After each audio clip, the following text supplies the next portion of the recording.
Donc moi sur cette question de finalement comment est-ce qu'on choisit ces combats, comment est-ce qu'on s'engage et comment est-ce qu'on passe à l'action, je pense que le mot action était très important. Il a été dit ce matin par Thierry qui a insisté dessus et pour moi c'est quand même au cœur de ces questions d'engagement et de combat.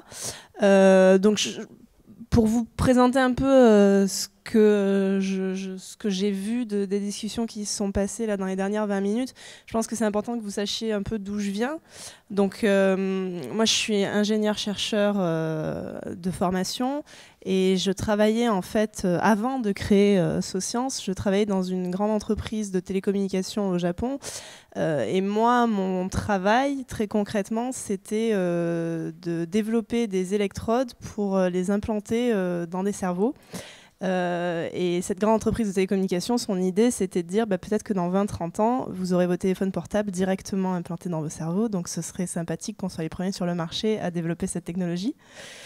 En tant que chercheuse, alors j'étais passionnée par mon sujet de recherche, mais je me suis posé beaucoup de questions sur pourquoi j'étais là, comment fonctionnait le système, pourquoi est-ce que, en tant que scientifique, je développais ça et pas autre chose, etc. Et donc ça a été le début, finalement, tous ces questionnements autour de mon travail et de ma profession, ça a été le début de mon engagement personnel et de mon combat que je mène à temps plein au travers de Socience pour essayer de remettre la science au service, on va dire, du bien commun.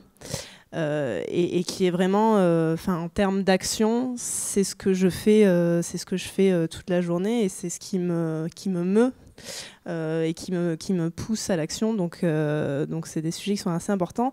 Et ce que j'ai vu là dans les 20 minutes de discussion auxquelles j'ai assisté, en fait, ça résonne beaucoup avec ce que moi-même j'ai vécu parce qu'il y avait la question du sens.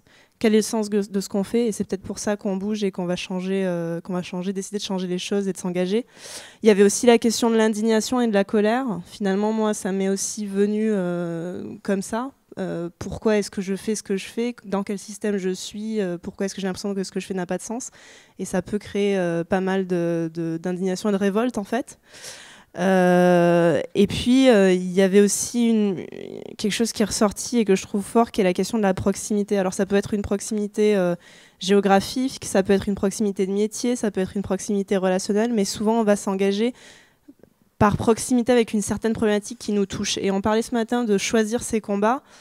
Je ne sais pas aujourd'hui si c'est difficile ou pas de choisir ses combats, mais je pense que si c'est quelque chose que vous rencontrez, finalement, il faut peut-être choisir celui qui vous touche le plus, qui fait le plus de sens pour vous, qui est le plus proche de vous, que ce soit local en termes géographiques ou que ce soit en termes par rapport à votre métier. Enfin voilà, c'est vraiment combattez ce qui vous révolte dans votre quotidien. En tout cas, moi, c'est comme ça que je le dirais.